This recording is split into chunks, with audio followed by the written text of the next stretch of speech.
여러분 안녕하세요. 네, 제프로 오신 여러분 환영합니다. 오늘 말씀은 사도행전 12장 1절에서 17절 말씀입니다. 사도행전 12장 1절에서 17절 말씀입니다. 저부터 두 절씩 번갈아 가면서 교독하도록 하겠습니다. 사도행전 12장 1절에서 17절입니다. 그때에 헤롯 왕이 손을 들어 교회 중에서 몇 사람을 해하려 하여 요한의 형제 야고보를 칼로 죽이니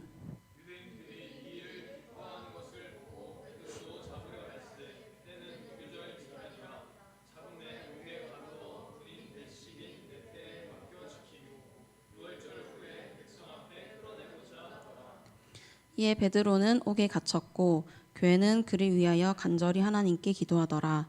헤롯이 잡아내려고 하는 그 전날 밤에 베드로가 두 군인 틈에서 두 쇠사슬에 매여 누워 자는데 파수꾼들이 문 밖에서 옥을 지키더니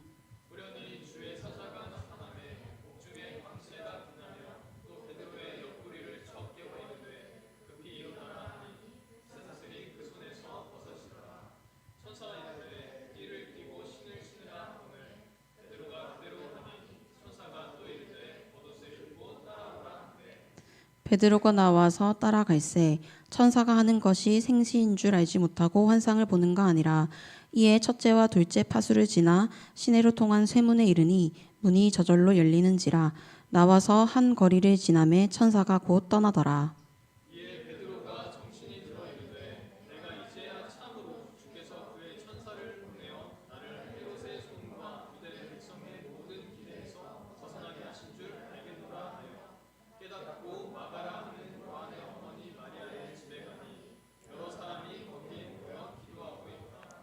베드로가 대문을 두드린데 로데라 하는 여자아이가 영접하러 나왔다가 베드로의 음성인 줄 알고 기뻐하여 문을 미처 열지 못하고 달려들어가 말하되 베드로가 대문 밖에 섰더라 하니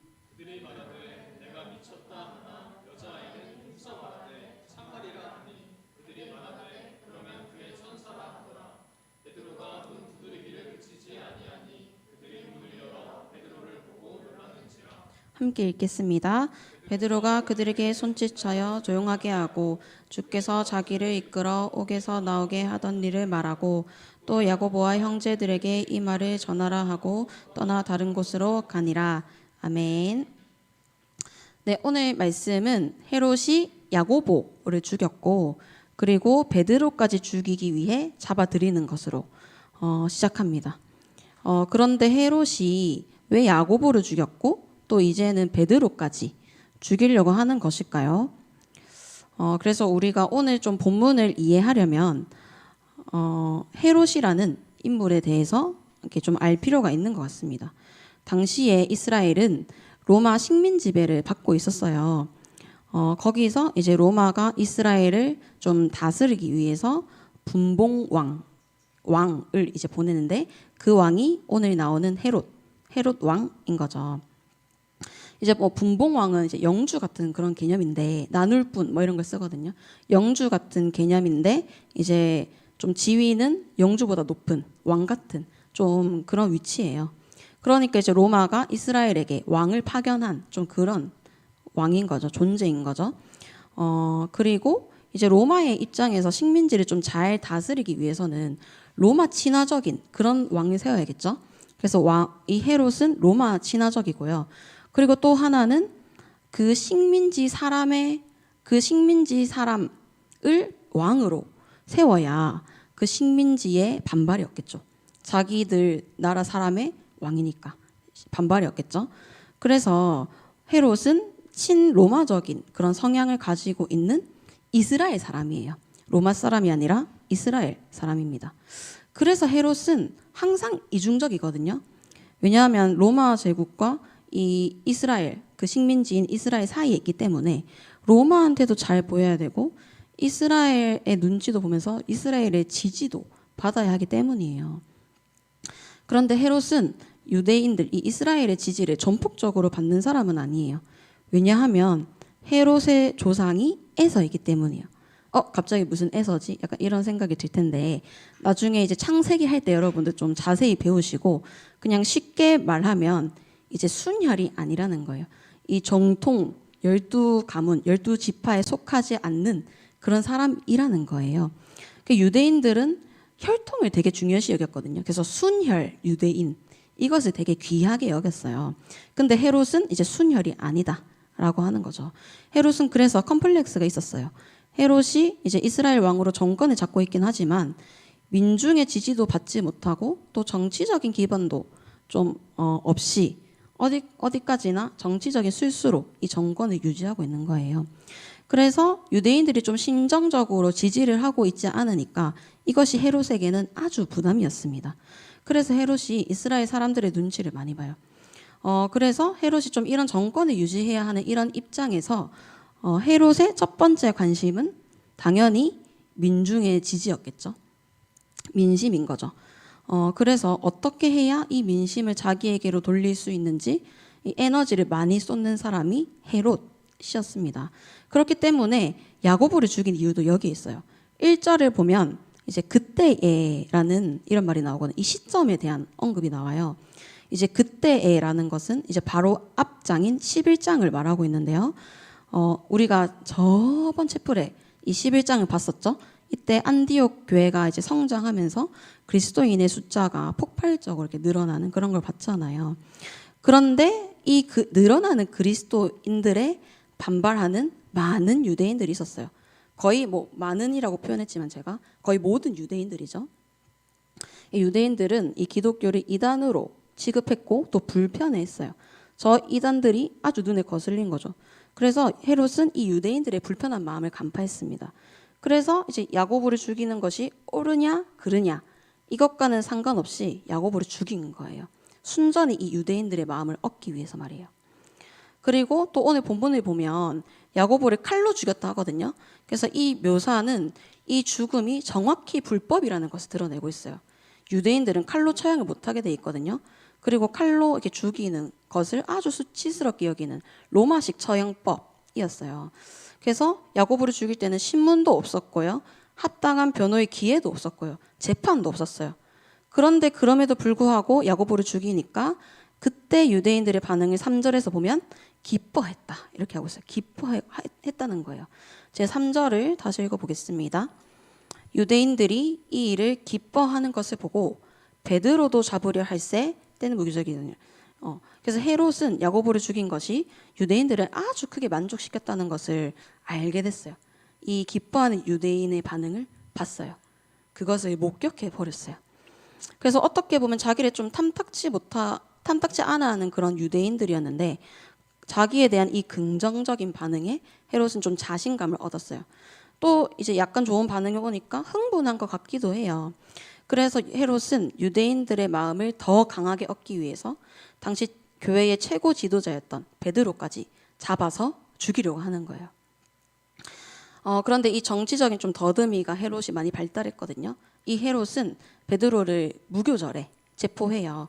또 어려운 말이 나왔죠. 이제 무교절은 명절이 유대인의 명절인데 이제 민족 대이동처럼 모든 유대인들이 예루살렘에 모여서 예배를 드리는 그런 기간이에요. 명절입니다. 모든 유대인들이 모이는.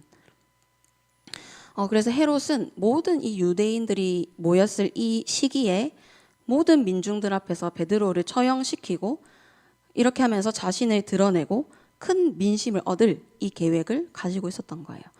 그래서 이제 헤롯은 유대인들에게 정치적인 지지를 원했고 유대인들은 야고보와 베드로가 죽어서 그리스도인들이 복음을 전하지 못하기를 원했습니다.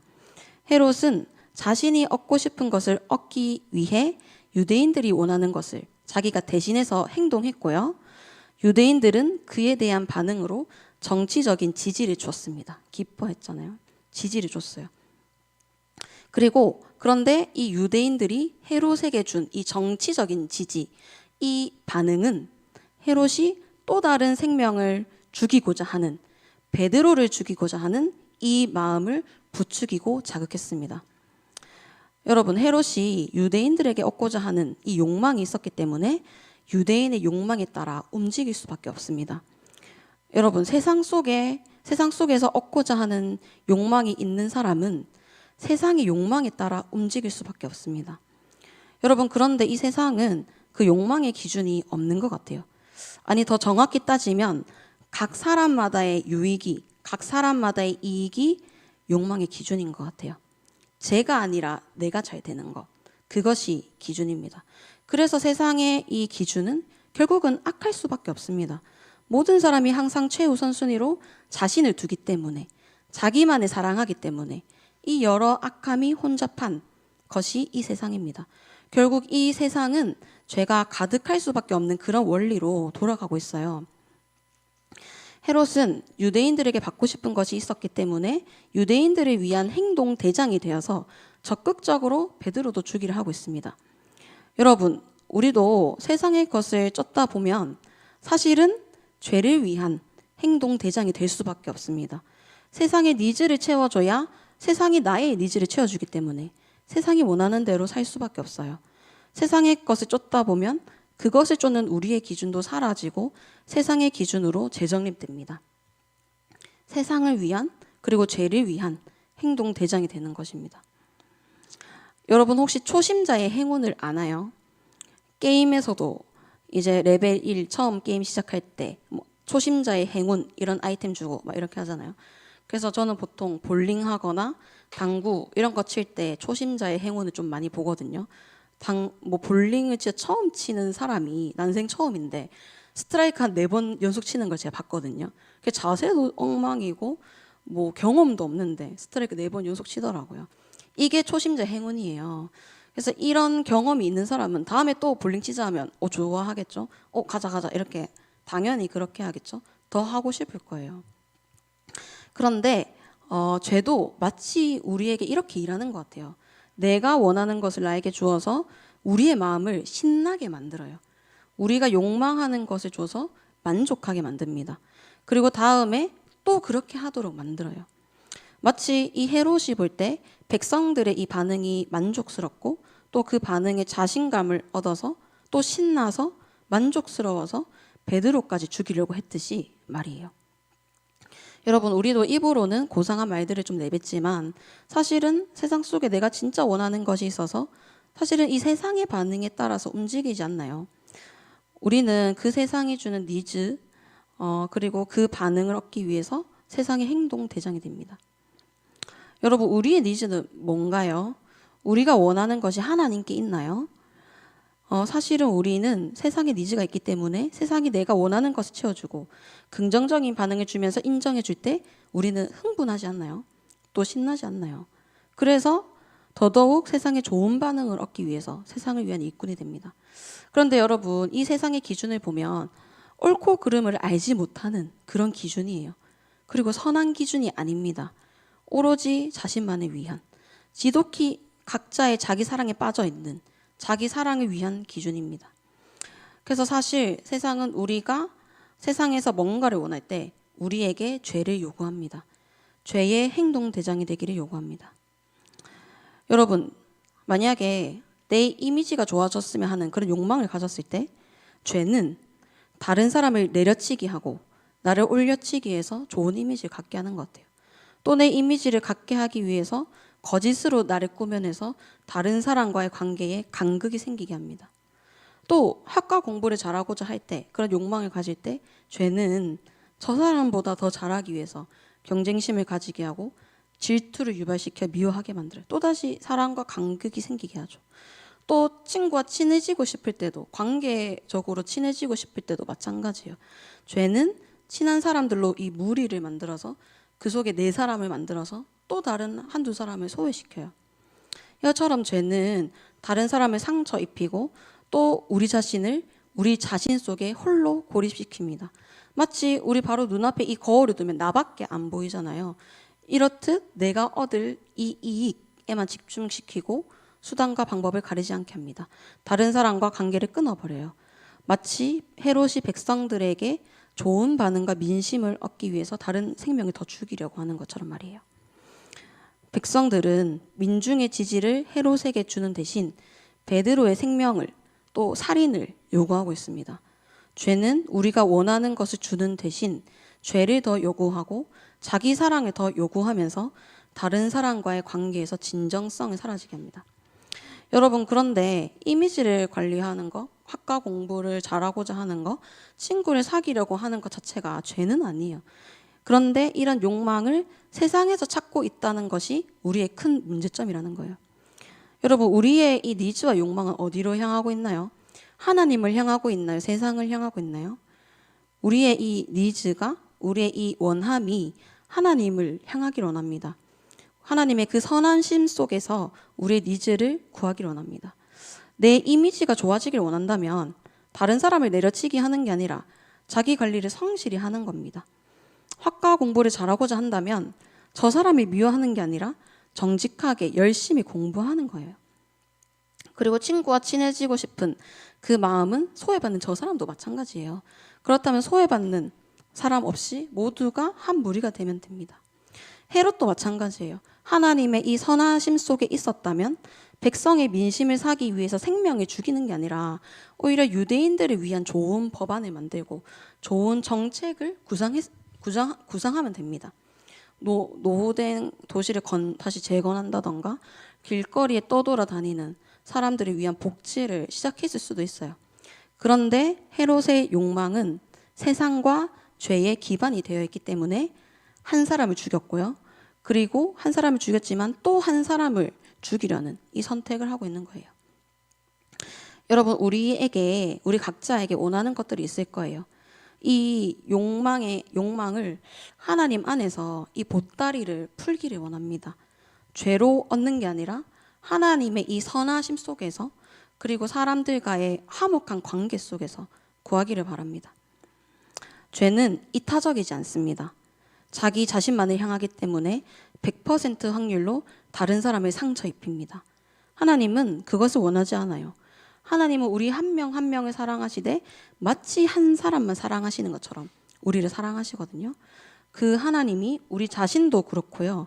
내 옆에 있는 사람도, 다른 지체도 상처받지 않기를 원하세요. 우리가 죄의 행동 대장이 돼서 다른 사람을 상처 입지 않기를 원하세요.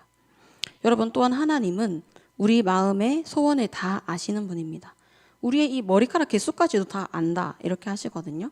그 정도로, 이렇게 표현하실 정도로 우리를 세세하게 아십니다. 우리의 필요와 원함을, 그리고 니즈와 욕망을 하나님 앞에 내려놓고 하나님의 방법으로 선하게 풀어가는 그런 여러분 되기를 원합니다. 그리고 우리 말씀을 또 읽어보면 좋겠는데요. 3절과 4절을 읽고, 그리고 여러분이 3절과 4절을 읽고 제가 6절을 읽겠습니다. 3절과 4절 읽겠습니다. 시작.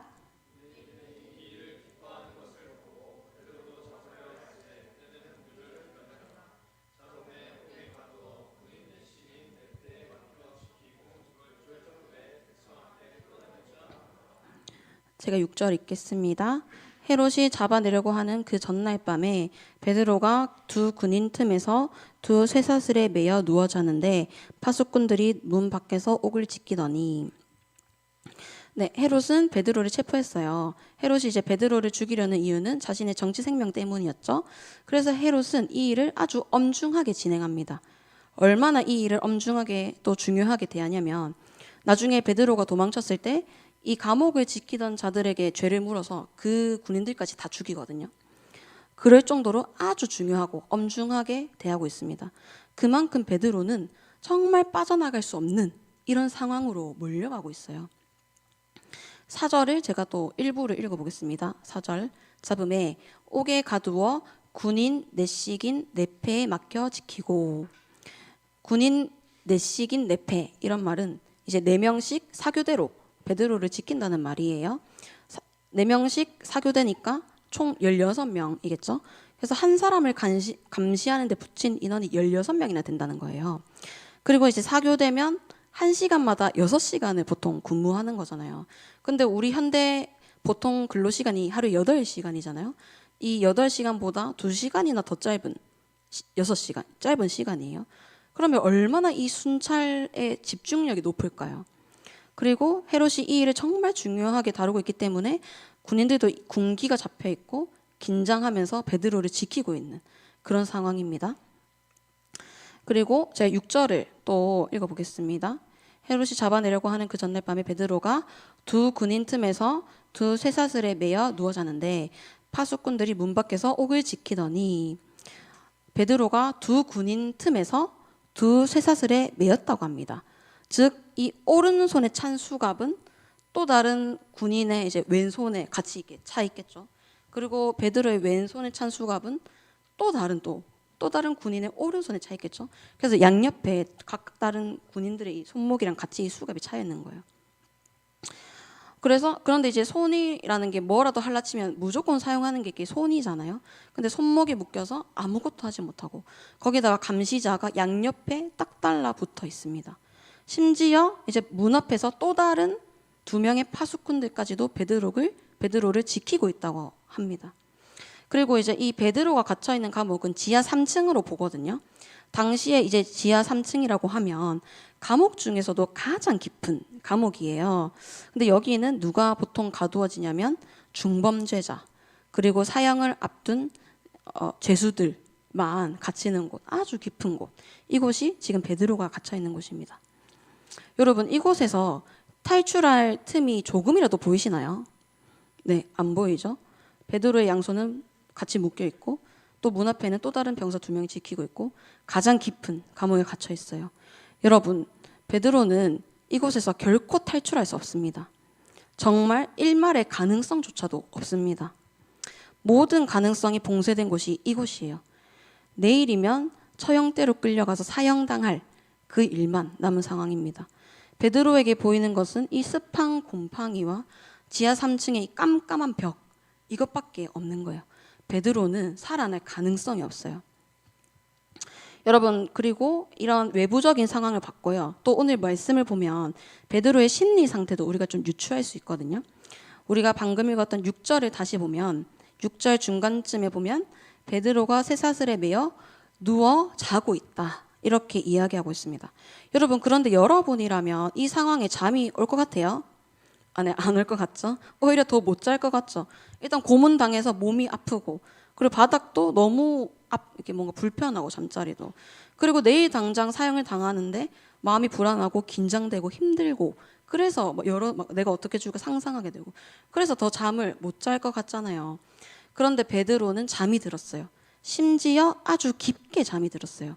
7절 중반에 보면 주의 사자가 베드로를 깨울 때 옆구리를 쳐 깨웠다라고 하는데 옆구리를 쳤다 할 때 쳤다는 뜻을 보면요. 때리다, 때려 눕히다, 죽이다 하는 아주 격한 뜻이 있어요.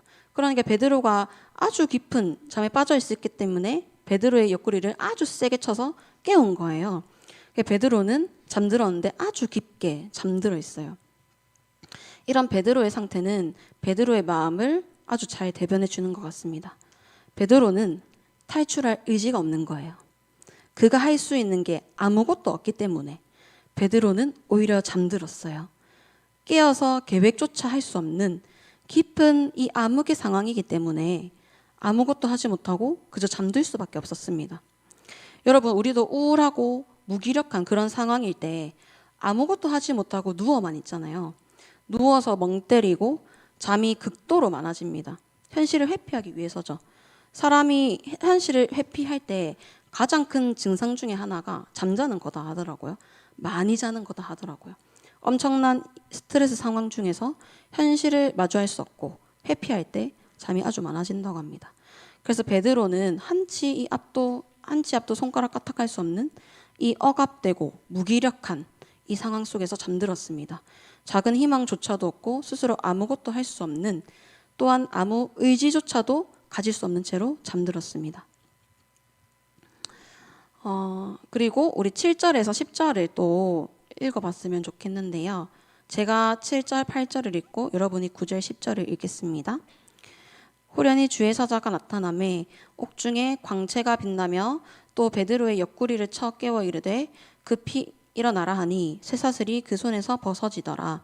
천사가 이르되 띠를 띠고 신을 신으라 하거늘 베드로가 그대로 하니 천사가 또 이르되 겉옷을 입고 따라오라 한대.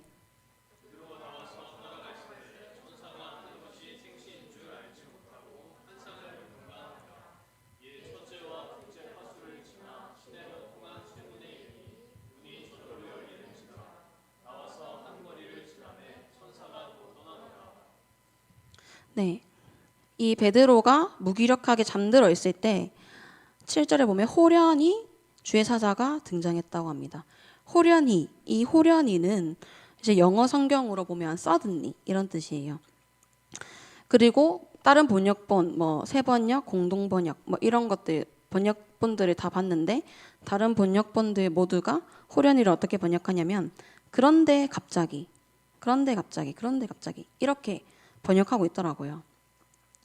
베드로의 이 상황이 극악으로 치닫고 있고 베드로조차도 아무 소망 없이 잠들어 있을 때 그때의 호련히, 그런데 갑자기 라는 이 대반전의 단어가 나왔습니다. 갑자기 이 옥중의 광채가 빛나면서 주의 사자가 등장했어요. 이제 하나님의 일하실 그 시간이 됐습니다.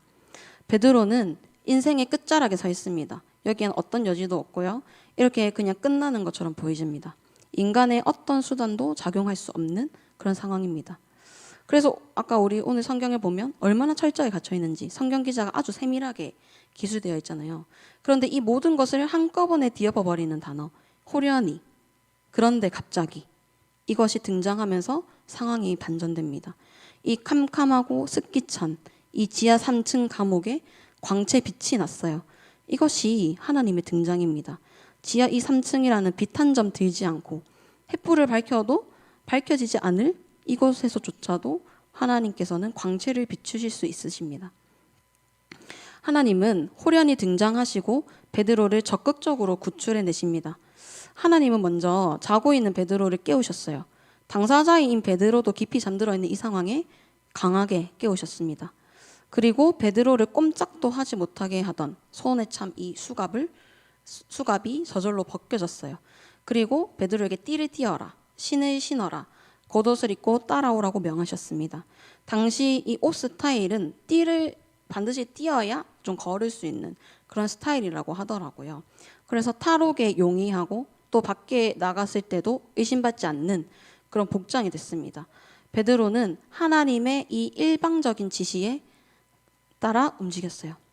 그리고 2개의 파수를 지납니다. 파수는 감옥의 좀 경비실 같은 그런 곳이에요.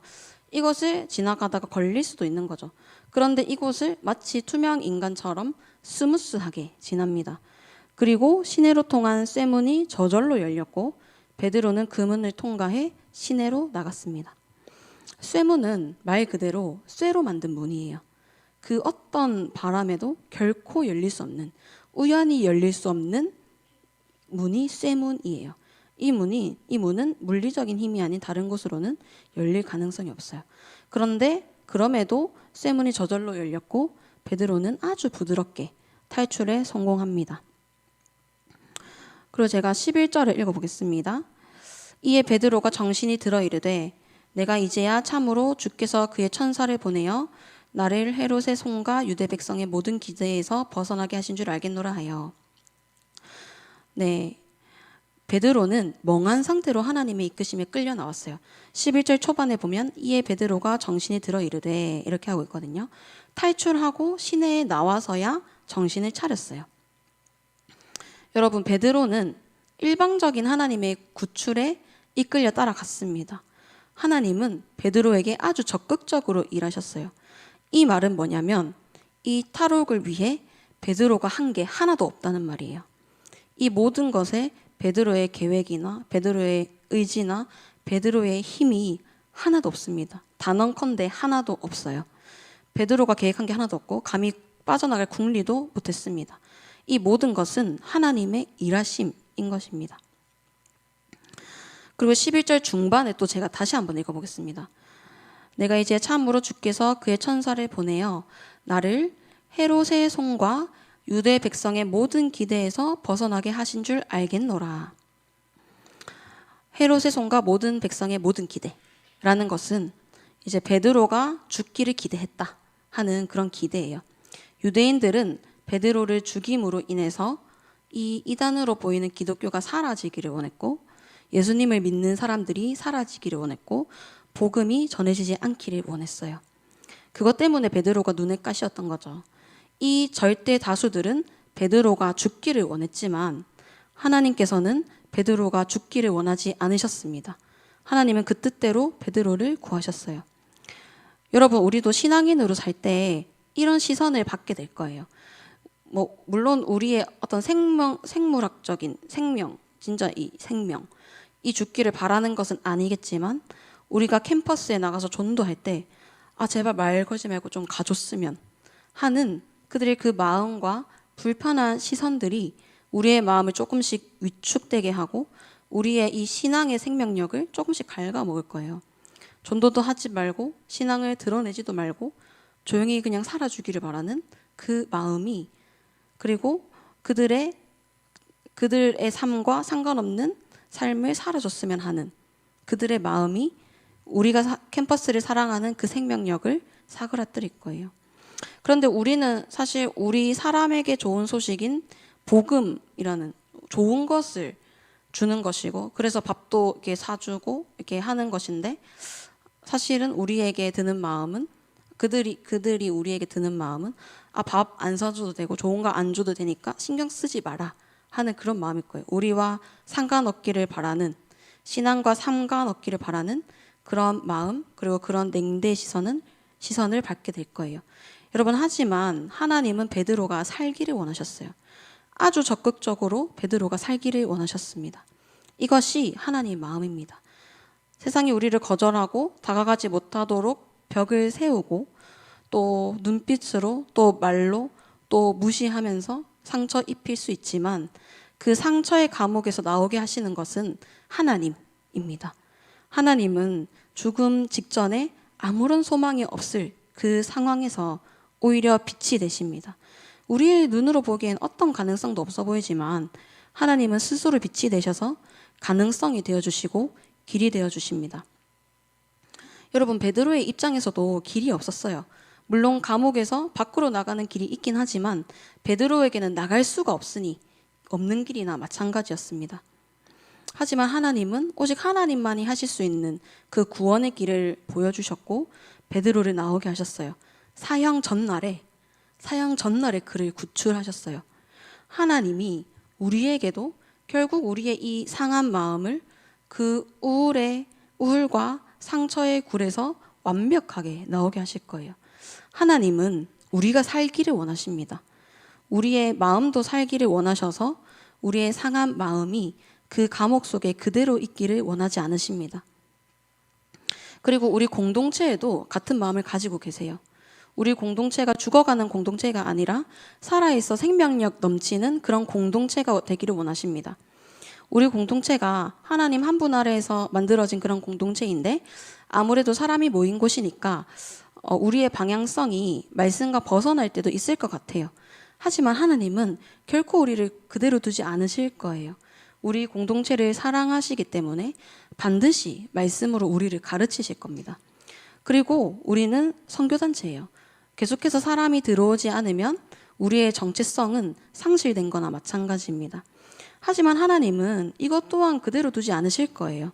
우리 공동체가 살기를 원하시기 때문에 사람을 붙여주실 것이고 우리 공동체가 살기를 원하시기 때문에 하나님이 준비하신 그 한 영혼을 만나게 해주실 거예요. 열심히 복음을 전하고 초청을 했지만 남지 않았을 때 그 패배감은 말로 못합니다. 저도 겪었어요. 여러분, 하지만 하나님께서는 우리 개인에게도 그렇고요. 우리 공동체에게도 이 실패를 그냥 실패의 경험으로 끝내지 않으십니다. 하나님은 아픔을 은혜로 남게 하시는 그런 분이라는 것을 믿기를 바랍니다. 하나님의 본성은 사랑입니다. 이 본성상 우리에게 절대 상처를 남기실 수 없어요. 이 상처가 그리고 이 아픔의 경험들이 반드시 은혜로, 반드시 감사로, 반드시 성공의 경험으로 뒤바뀔 것이고 그런 경험으로, 그런 고백으로 바꾸실 겁니다. 우리에게도 이 전도의 길이 열어주실 것을 믿기를 바랍니다. 우리가 살기를 원하시는 그 마음을 신뢰하기를 바랍니다.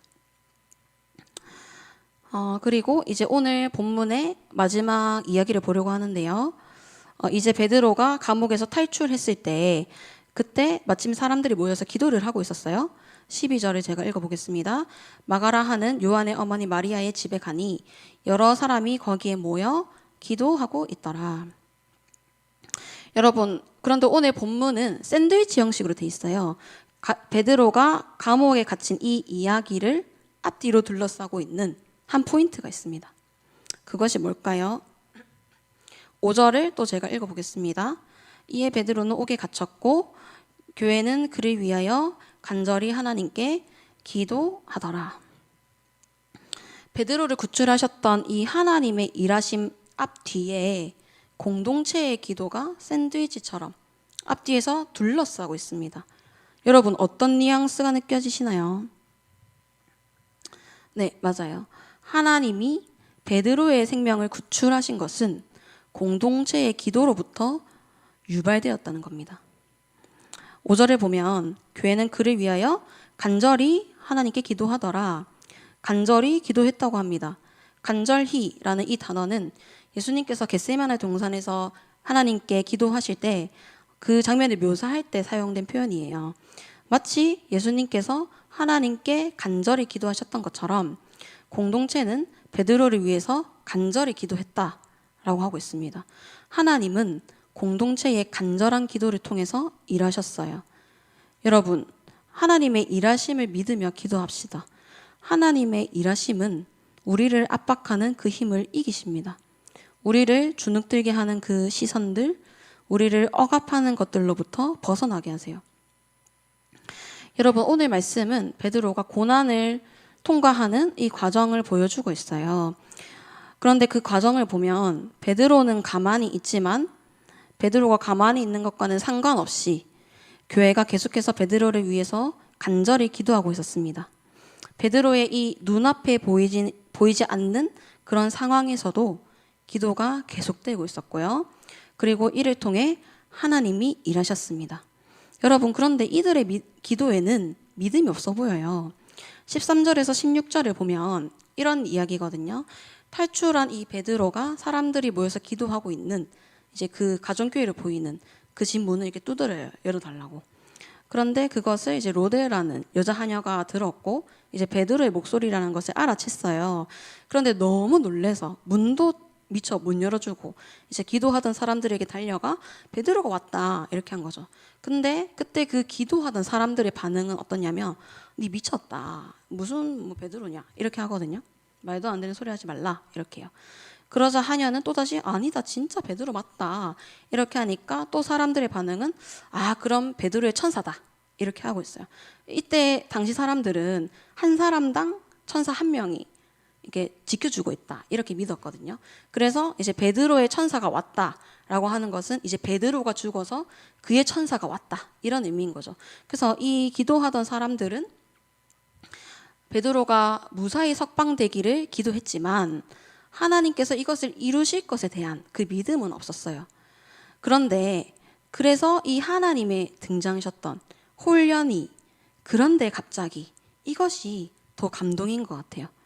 간절히 기도하던 사람들조차 기대하지 않았고 심지어 당사자인 이 베드로조차도 기대하지 않는 이 구원을 하나님께서 이루어 주셨기 때문이에요.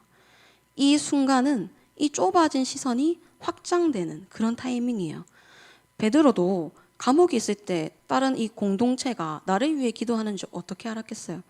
그것을 알게 된 것은 이제 고난을 통과한 이후에 알게 됐겠죠. 베드로는 자기가 아무것도 하지 못하고 무기력하게 있는 줄 알았는데 사실은 기도해주는 공동체가 있었고 누군가 나를 위해 기도하고 있구나 하는 것을 깨닫고 그리고 이것을 통해 하나님이 일하셨다는 것을 알게 됐을 거예요. 여러분, 우리 삶도 그렇습니다. 고난 가운데서는 우리의 시선이 좁아져서 이 감옥만 보입니다. 그럼에도 불구하고 하나님은 우리를 위해 기도하는 사람을 세우시고 그 기도를 통해 우리를 인도하고 계십니다. 하나님의 공동체가 이런 것입니다. 이 믿음 없는 이 연약한 기도라도 기도자를 세우시고 이 기도를 하나님께서 들으십니다. 기대하지 않은 이 소망조차도 하나님께서 이루어 주셨습니다. 사람은 연약하고요.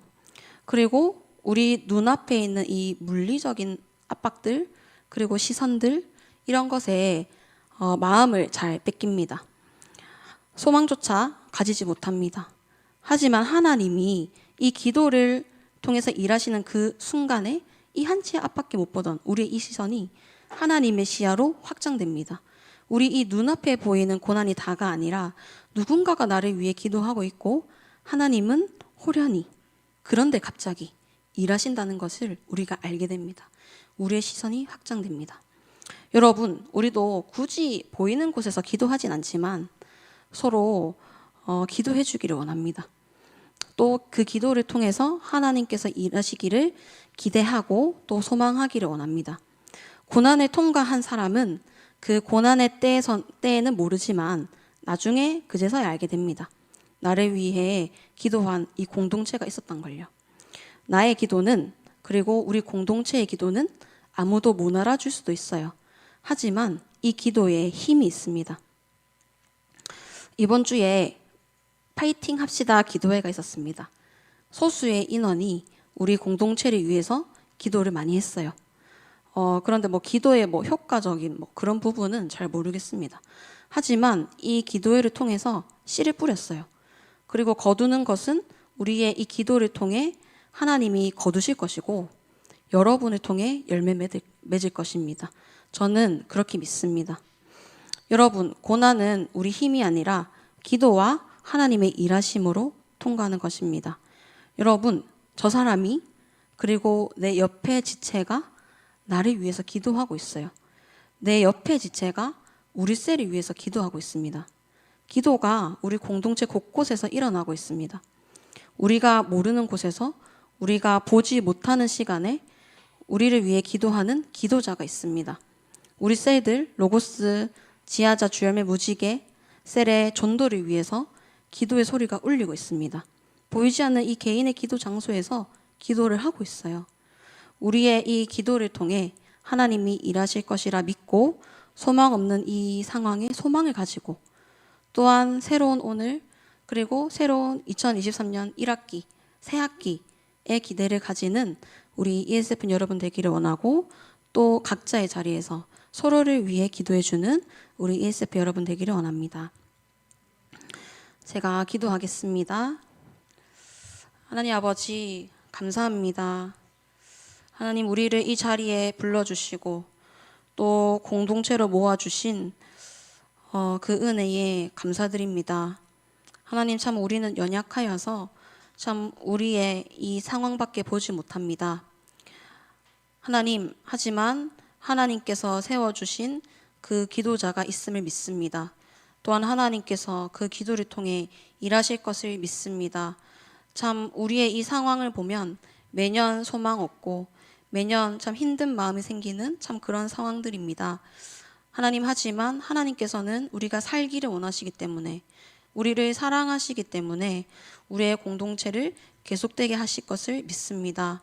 하나님 우리가 마음을 다해 간절히 하나님께 기도로 구하게 하시고 또 우리 공동체에 새로운 영혼을 붙여주시기를 간절히 원합니다. 하나님 우리 지체들 한 사람 한 사람의 마음에 오셔서 하나님의 사랑을 알게 하시고 또 신앙생활을 할 때 또 전도를 할 때 참 이 무기력한 그 마음이 아니라 하나님께서 주시는 그 풍성한 생명력을 계속 공급받으며 이 1학기를 보낼 수 있도록 하나님 인도하여 주시옵소서. 감사합니다. 예수님의 이름으로 기도드렸습니다. 아멘.